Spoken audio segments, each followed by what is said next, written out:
Hi learners, welcome. This is Ann from Learn and Grow, and this is our newest episode of Food for Thought. And God, there's just so much to think about these days, isn't there? There's just been so much going on. So in this video, there's just everything that I do professionally just rolls together and intertwines with each other when we're talking about issues of democracy and individual freedoms and safety and security and just all the things that are important to us. It's been a lot for me to try and sort out in my own head. What are you guys doing?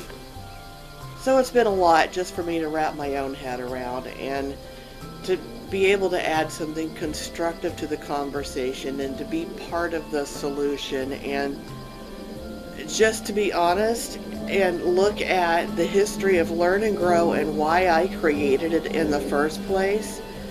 And, my friends back in 2013 when I started Learn and Grow kind of teased me. It's like, oh, Ann, you and your zombie apocalypse predictions. And I'm like, it's not a prediction, it's a possibility. The writing was on the wall years ago that this is the direction that we were headed in.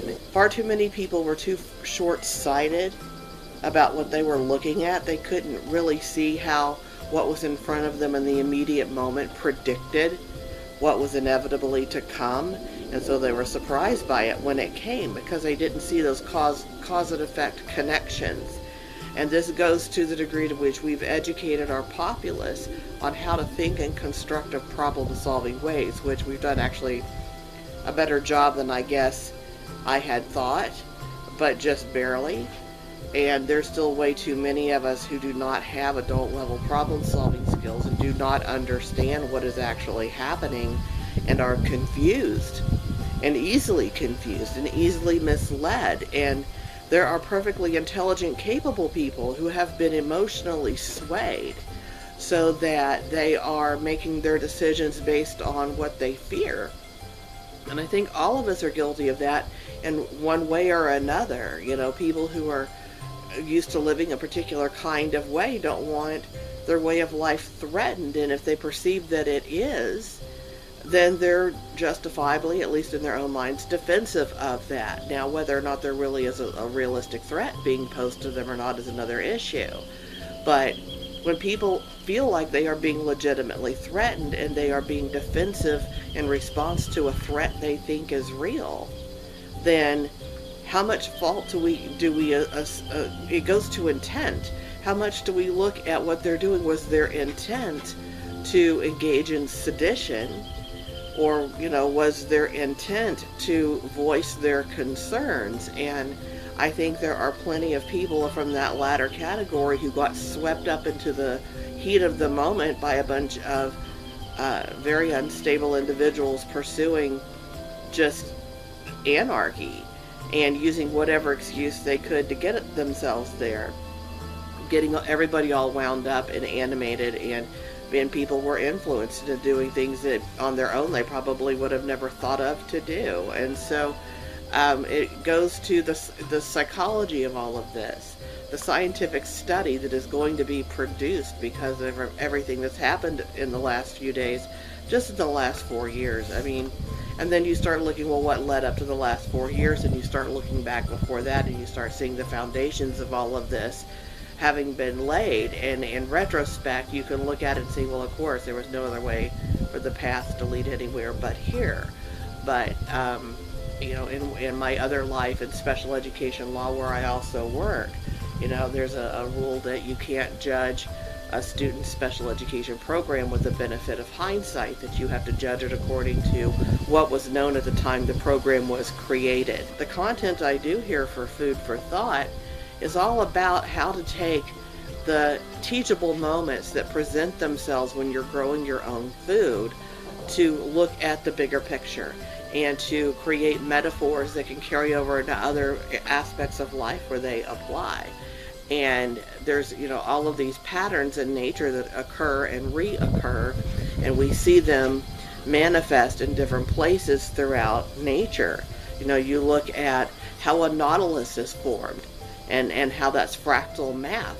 And, what we have developed on our own in terms of the sciences and mathematics are simply based on what we've observed happening in nature. So when we see patterns repeating themselves, we have to ask ourselves, is this a natural thing? Is this how the universe is trying to achieve balance? And so, we have enough of an awareness of how things operate to be able to test for causation, cause and effect. And there's plenty of evidence that we can now rely upon and analyze after the fact, and now with the benefit of hindsight, that we can look back and go, now it makes sense retroactively looking back on it. But in the moment, it was very difficult to tell what was going on. There were just too many moving parts, and it was happening too quickly for everybody to read the situation accurately and act accordingly. And so you had people acting on partial information. You had people acting on misinformation that they did not realize was misinformation. You've had all of these misinformed players being pitted against each other, and a deliberate effort to create confusion, because if we're all confused and none of us really know what's going on, we can't collaborate with each other in a unified way to function as a well knit together fabric of society. And so there are people who, for whatever reasons, and I'm not going to get into why, are motivated to disrupt that process. And players of that nature have been involved in what we're going through right now. And it's not a partisan thing, it's not a political thing to say humanity on the whole needs to figure out how to work amongst its own members, and everybody needs to learn how to get along, and we need to stop engaging in competitive types of behaviors, and we need to be engaging in collaborative types of behaviors. We can go back and look at the philosophers and the religious leaders, from over the last few thousand years, who have thrown out these pearls of wisdom that seem to be these truisms that appear in every culture in one form or another. And when we look at what are all the good rules that we have in common, what are the things we all agree on regardless of what culture we come from in terms of what's good and what's bad, let's all start there. Let's all agree that we agree on those things, and then we can start hammering out the details from that point outward. But there's a whole lot we already agree on, and I think that we need to start in the places where we all share common ground, and then start working outward from that into the areas where we have disagreements or different perceptions of things. And I'm pondering all of these things, and I'm trying to contemplate, where do I even begin with food for thought to talk about what's happening in the world right now, what's happening in the United States right now in particular, and not just for my audience here in the United States, but we have so many of you folks who follow us in other countries on Facebook and on Instagram that how do I explain what's going on over here to our followers around the world, and understand what is Learn and Grow all about with respect to what's happening right now. And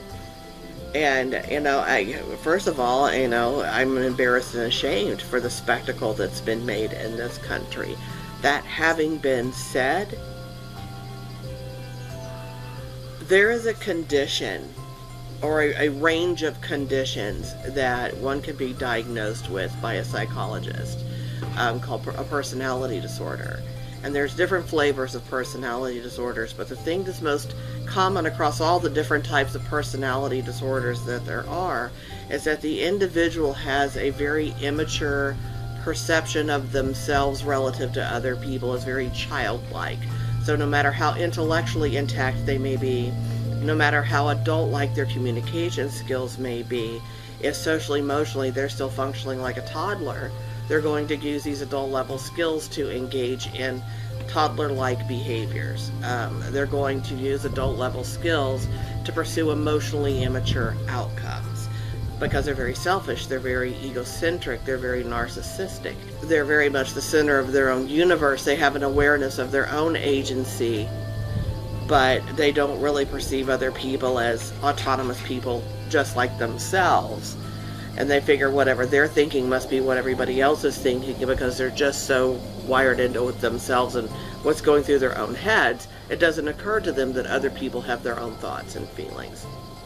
And so we have a lot of people in the world who have this schism between how smart they are intellectually and how developed they are emotionally and what motivates their behaviors. And so this is something that we as a society have to deal with. We can't pretend like this isn't happening, that this is a consequence of learned behaviors and social cultural norms that are unhealthy, that have now painted these individuals into a corner where they're somehow expected to function with competencies that they were never taught or encouraged to possess or develop. And now the world requires those competencies for survival, and they don't have them. And so rather than chastise and belittle these people for the deficits that are impairing them, we need to figure out how, as a society, do we address this area of need, and what do we give these people in terms of a functionally equivalent replacement behavior to what they're currently doing in order to still see their needs met. Because when I look at what's going on in this country right now, as awful as and unacceptable as the behavior is, as someone who in my other life working in special education, I deal with the analysis of behaviors and coming up with behavioral strategies to help people who aren't seeing things right and don't know what else to do, who are engaging in behaviors that are maladaptive, that I'm accustomed to developing strategies on how to help those folks acquire the functional skills. I've actually designed and implemented compensatory education programming where I've had to remediate behaviors like these through the instruction that I provide. And so I understand what it takes to shape someone's behaviors to help them see their needs met in a more socially acceptable way than in engaging in an inappropriate behavior. And so I know what that looks like. I know how to analyze for it, and it's really hard for me to watch what's been going on in the world, knowing what I know and wishing there was something that I could do hands-on more so than I already am. And the reality is I'm buried alive, and I couldn't possibly take on much more than what I already am unless it was like something really truly collaborative and called upon my specific skill set where I'm just doing more of the same of what I'm already doing. But, you know, I'm trying to be part of the solution here, and I come to this conversation with knowledge that other people don't necessarily possess because I am used to doing these types of analyses of behavior. And so when I'm looking at these troubled individuals engaging in these highly inappropriate maladaptive behaviors, what I'm seeing are these people who are impaired by this schism between their cognitive and communication abilities, which are relatively typical, and their social emotional functioning, which is grossly impaired. And it doesn't matter if you're smart enough that you can do Euclidean geometry in your head, if you can model something 3D in your mind just based on, you know, having walked through a building once and now you've got the floor plan committed to memory like a blueprint. Those are amazing skills, but none of that makes you emotionally stable. None of that makes you rational when it comes to evaluating information about what's happening with respect to public policy and how that affects people, and taxpayer issues and public safety issues, you know, and all of the different myriad things that come with being alive that we all have to somehow sort out and figure out together. You know, everybody comes to the conversation with their own unique set of skills, and there's a place in the world for every person. And we are not doing a good job of helping every person live up to their potential and make a happy life for themselves. You know, there's nothing about the changes that are coming that are striking so much fear in so many people that are so overwhelming that they can't be dealt with. We have gone through as a species metamorphoses at different periods in our history and survived, and there's been upheaval while the people who were struggling to handle the change resisted. But in the end, progress prevails and it makes things better. And the people who are fighting change, their only issue is that they just don't know what to do with things being different. even if it makes life better for them, it's not a familiar pattern. If things are not how they used to be, and that predictability is gone. And I think that we as a culture, especially in Western societies, I can speak to from firsthand experience, we tend to undervalue the impact that lack of predictability has on people, regimented with very specific social rules that are what's acceptable and what isn't. While you may feel constrained, you may feel oppressed, you may feel like you can't be who you truly are on the inside, you also don't struggle with, what am I supposed to do? That's almost, something you do without even thinking, with automaticity, because the social expectations and the norms are just so deeply ingrained that everybody knows what you're supposed to do. You're supposed to conform. But when you get into a society that promotes individuality and promotes this idea that you can make as much out of life as you want to, that this is the land of opportunity, and the degree of your success goes to the degree of your ability to seize opportunity and make something of it, that can be taken to a gross extreme that's unhealthy as well. And this is where we get to the point where we've got a homelessness problem in this country because people cannot survive doing it that way.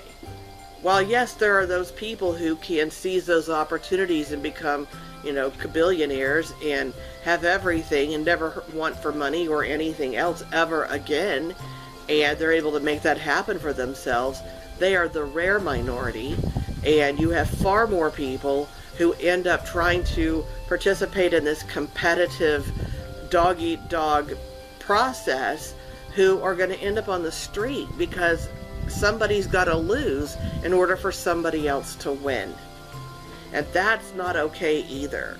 And somewhere in the middle lies the sensible thing. Somewhere between the extreme of a conformist society where you don't get to decide anything for yourself, and a complete anarchist society where anything goes and nobody's accountable for anything, somewhere in the middle is where we need to find ourselves. Because those two extremes, neither of them are survivable, and that's the whole nature of extremes. If nature teaches us anything, is that it seeks balance, and too much of one thing or another is destructive. And so we have to bear that in mind when we're looking at what's happening right now, that the pendulum swings to both extremes before it finally settles in the middle. And what we're seeing right now is that swinging pendulum. And we're just living through this phase of history that's taking years, if not decades, to play out. And this is the part of it that we're in right now. And so understanding that this is not a surprise, this is a process that's been in the course of playing itself out for a very long time. Where we have arrived at right now is actually entirely predictable. And so this comes back around to Learn and Grow, and why I started it in the first place, and why my friends were all like, oh, zombie apocalypse, you're overreacting. No, not really. And it doesn't make me happy to be right about this at all. But I think that we now need to take a look at some things that are really happening right now that make this an even more important consideration, and even more important for why people need to be growing their own food. And putting together systems for themselves where they can grow their own food, especially in the upcoming months and potentially the next few years. And one of those things, and I'll link to the original video below, but one of my favorite YouTubers is a political analyst named Farron, and he has a show called Fair and Balanced, which I like, and on his Ring of Fire channel. So again, links below. One of the things I like about Farron's programming is that he will find these little pieces of news that are totally important and should be getting way more attention in the mainstream media than they actually are. And they'll be reported in some, mainstream media outlet, but it's like a page 14 kind of a thing, where it really should be emphasized a lot more greatly than it has been, but at least it's out there.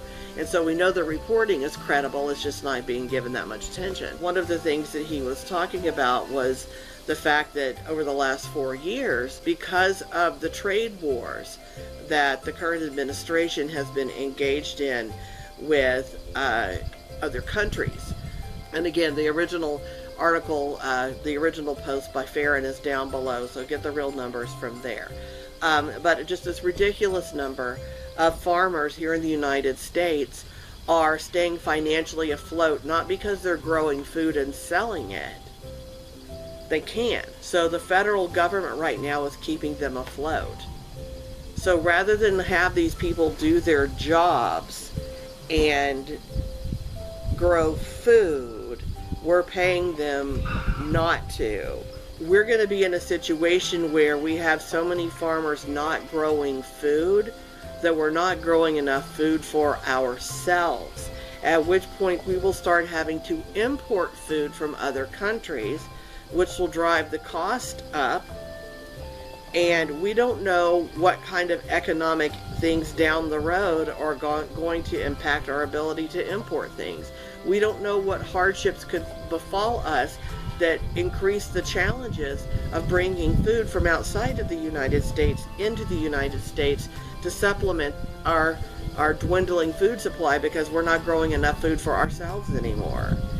And this does not bode well. This sounds a whole lot like what happened in Venezuela when its economy collapsed and its government subsidized, socialized grocery stores suddenly had no more food. And if we've got policies in effect that are preventing our commercialized food suppliers from actually supplying us with food, and then we then become dependent upon foreign suppliers, which there's no guarantee that that supply chain won't get disrupted. That's a lot further to have to move produce, and certainly the carbon footprint on something coming from another country is greater than something coming from the town next door. So, you know, that there's all of these things that just, again, it's possibilities, things that could go wrong. And it's not that things won't go wrong. Things going wrong is always going to happen. There's always going to be something that we didn't think of that's going to go wrong, and we're going to have to deal with it. But there's things that we totally saw coming, and we just didn't want to we didn't want it to be true. And so we were in denial. And so we were like, no, it isn't that bad. No, come on, really? And now here we are. And so this is the time, if you need to get serious. You need to get serious about growing your own food. We could be in a situation where in a few months to a couple of years from now, only the people who are growing their own food are going to have food. And I'm not saying that it's promised to go down that way, but again, look at the writing on the wall. Look what's happening right now. It's a possibility. And you do your children no service by pretending like planning for the future and preparing for the possibilities is unwise. Just because it's scary that things like that could happen, it's not scary if you've got a backup plan. It's not scary that the grocery stores run out of food if you have already got your own chickens producing eggs and your own garden producing vegetables and fruit. And, you know, it may not be everything that you're used to buying at the store, but if you've got the right combination of stuff, and what that is for you and your family just depends on you and your family. Really, it's an individualized kind of thing that you plan according to your own needs. But, you know, if you can equip yourself with the knowledge and the stuff and be ready for it, that if something does go down, you're prepared. And this isn't about being fearful. This is about being smart. This is about saying, okay, well, you know, shit could go down. Shit's already gone down. I got to take it as a given that more shit could go down. And I got to be prepared for that just in case. And there's nothing wrong with that. We're in a place right now where there's no denying that being prepared is smarter than not. And we've gone through some very sobering moments over this last weekend and this last week. And it's certainly given us reason for pause. and it's given us all a lot to think about. And we just got to be serious about this right now. This is not a time to play. And not that we can't, be happy and we can't create, enjoyable moments for ourselves, but this is a time to knuckle down and figure out what we're going to each do to be part of the solution, because the only way out is through, and we only get there together. So I'm hoping that this episode of Food for Thought prompts you to do some thinking of your own, but most importantly, I hope that it encourages you to start growing your own food. I mean, that's what our curriculum is all about. It's about living sustainably and being able to make it come what may. Once you realize that, I'm not really taking on anything more than I was having to do before. I'm giving up a chore to take on a new, different kind of chore that accomplishes the same purpose, just in a different way. And then you realize you were making a big deal out of nothing, and your real issue was that it was simply unfamiliar. And so if I can get people beyond that sense of, this is unfamiliar and it creeps me out and it's weird and I don't like it and I'm resisting it because it's different, I want to get you past that, because we can't be hung up by things like that. We're at a place now where we have to change, we have to adapt, and being afraid of change is the thing that's going to hold most of us back, and we can't be. We have to embrace the good things that are coming and be vigilant for those things that aren't good. And it's difficult when things are constantly moving to get a snapshot of what's happening right at this moment and process all of it all at once to understand, okay, this is the good stuff, but this isn't cool and I need to deal with it. And just because we're not seeing familiar patterns, we're not seeing a predictable set of events, we don't automatically know where to look for the things that we're trying to discern. And that's unnerving for people, and understandably so. And some people are better at it than others. And one of the things that is, unique from each person from one person to the next, the thing to bear in mind is that no two brains are alike, and that each brain is unique, just like a fingerprint is unique. Some people have processing speed that is incredibly fast, and it doesn't mean that they're smarter than other people. They figure things out in the same order through the same thought processes. They're not thinking any differently than other people. They're just doing it more quickly, that they're able to compute faster. And so they're going to go through the same steps of an analysis that anyone else would go through, because, if they're an average intelligence person, it's not about being smarter than everybody else. It's just that because their processing speed is so fast, they can execute those steps more quickly, and they get to the right answer before everybody else.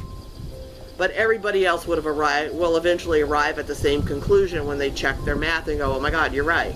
It's just that the other person is faster. And so we have people among us who can read the ever-shifting landscape right now, because we're going through so many dramatic changes at once. And some people are able to process what's happening and read the landscape with accuracy, or more accuracy, more quickly, simply because they have higher processing speed than other people. Not because they're smarter or they're prescient or they're clairvoyant. They're just able to figure it out and put the pieces together that much more quickly, and they're less likely to miss something critically important because they are processing so much so fast. And so they miss less. And so there are people who have these gifts that we need to look to and say, okay, well, this is your thing. This is what you're good at. And I'm not going to sit here and pretend like I can do it. And I'm, when you point these things out to me, I see what you're pointing out. I'm like, yes, I see those things as you point them out. Now that you say that, yes, those things are there. It's just that they see them more quickly and put them all together more quickly. But once they spell it all out and they point it out to the rest of us, you're like, holy crap, you're absolutely right. And so we need to rely on each person's relative strengths. Everybody comes to the table with the ability to do something well. And whatever it is that you do well, we need you stepping up to do that. And we all need to be communicating with each other with, okay, what is the problem we're all dealing with? With the understanding that whatever the problem is, Everybody who's impacted by it is impacted in their own unique way. And just because a solution solves the problem for some people doesn't mean that it solves it for other people. And what we can't have is some people getting the problem solved for them while other people are still left out in the cold, because that's not justice. That's not fair. If we're going to heal as a country, if we're going to heal as a species around the world, if we're going to get our shit together at any point in time, then we can't be bickering with each other over resources. We have to be looking at each other and going, okay, I need X and you need X. I've got this much, you've got that much. This other person over here, they need Y. I got tons of Y, but almost no X. You've got tons of Y, but almost no X. They got tons of X, but almost no Y. Let's work out a deal amongst the three of us. I mean, we have to be able to partner with each other and collaborate with each other and listen to each other's needs and say, okay, well, you need this and you need this and you need this, and here's what all we got to work with. And there has to be this collaborative effort. We can't be competitive like we have been. Competitiveness is unhealthy. You don't solve problems by beating the crap out of each other and fighting over resources. You solve problems by figuring out how everybody's needs can be met with the resources that are available, and sourcing resources ethically to supplement the ones you already have. And this is where trade comes into the picture, and the economics of it all. And we have the ability to solve these problems. We have overcome horrendous things over the millennia, and this is hardly the first time that we as a species have had to confront something difficult. And we're far more informed this time around than we ever have been. We're as mature as we ever have been as a species, which doesn't say a lot because we're not that mature as a species. But this is the most mature we've been so far. And so what can we bring to the table based on our past experiences and what we've learned from our victories as well as our failures in the past, the mistakes we've made as well as the good judgments we've made? How can we take that knowledge and translate that into what we're doing as we move forward now? And I think that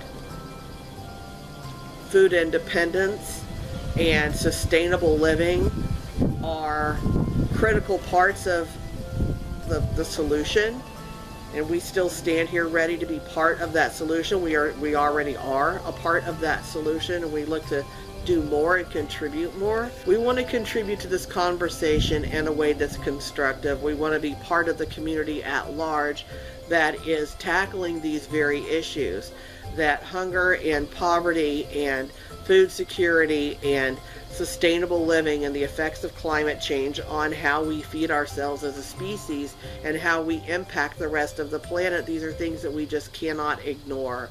And enough of us now are engaged in this conversation that we can start reaching out and grabbing each other's hands and collectively together as a group coming together and saying, okay, we've got some things. We've brought some tools to the table. We've got some solutions that we can start implementing, and here are the strategies that we have thus far. And that's where Learn and Grow is really trying to be, is in the middle of that conversation. So please comment, like, subscribe, share. If you have any questions, please post it as a comment below or direct messages, depending on the platform you're on and where you're seeing this. And we really appreciate you watching this video. Please come back and see us again soon for more.